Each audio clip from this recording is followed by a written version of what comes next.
₹3 trillion সামরিক budget ঘোষণা করেছে পাকিস্তান। $18 ট্রিলিয়ন মোট বাজেটের $3 ট্রিলিয়ন যাবে সামরিক খাতে। ভারত ও ইসরায়েলের বিরুদ্ধে শক্ত অবস্থান তৈরি করার জন্যই এমনটা বলে জানিয়েছে পাকিস্তানের গণমাধ্যমগুলো। ভারতের বিরুদ্ধে শক্তিশালী সামরিক কাঠামো তৈরি করতে চায় পাকিস্তান। এরই মধ্যে যুক্ত হবে চায়নার J-35, যা পঞ্চম প্রজন্মের স্টিল ফাইটার। আরও একটি স্টিল ফাইটার সামরিক বহরে যুক্ত হবে, নাম কান। তুরস্কের স্টিল ফাইটার কান সেটাও পাকিস্তানের সামরিক বহরে যুক্ত হতে পারে। একই সাথে তুরস্কের অত্যাধুনিক TB2 বাইকাটোর, TB আকিন্সি, একই সাথে তুরস্কের মনুষ্যবিহীন যুদ্ধ বিমান, এগুলি সবই পাকিস্তানের সামরিক বহরে যুক্ত হবে। ভারতের বিরুদ্ধে যুদ্ধের প্রস্তুতির অংশই এই সামরিক বাজেট, যেখানে অত্যাধুনিক সব যুদ্ধ বিমান, ড্রোন, এয়ার ডিফেন্স সিস্টেম, একই সাথে মাল্টিরোল ফাইটার জেট, তাদের নিজস্ব তৈরি J-17 থান্ডারকে আরও আধুনিকায়ন করা, একই সাথে J-10C যুদ্ধ বিমানকে আরও আপডেট করা, এমনকি পাকিস্তানের সামরিক বহরে যুক্ত হবে PL-17 এর মতো কুখ্যাত সেই এয়ার টু এয়ার মিসাইল।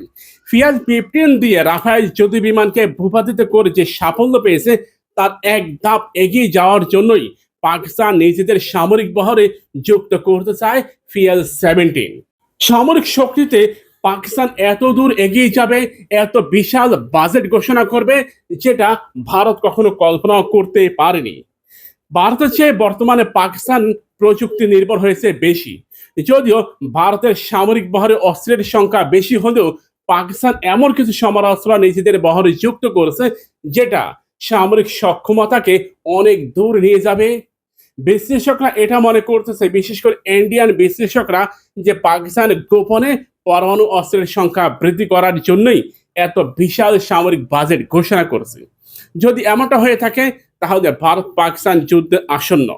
আর ভারত পাকিস্তান ঘিরে বর্তমানে যে উত্তেজনা বিরাজ করতেছে, তাও স্পষ্ট।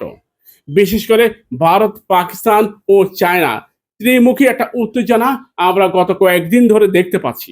প্রিয় ভাইরা, আমাদের বাংলাদেশের সামরিক বাজেট ঘোষণা করেছে, কিন্তু আশানুরূপ কোনো ফল আমরা দেখতে পাইনি। পাকিস্তান তার সামরিক বাজেট মূলত স্টিল ফাইটার যুদ্ধ বিমানকে কেন্দ্র করেই করেছে। স্টিল ফাইটার যুদ্ধ বিমান বর্তমান সামরিক খাতে সবচেয়ে সাফল্যমণ্ডিত একটা সাইট। এমনকি এয়ার টু এয়ার মিসাইল, এ দুটি অংশ বর্তমান যুদ্ধক্ষেত্রের প্লাস পয়েন্ট, ট্রাম্প কার্ড।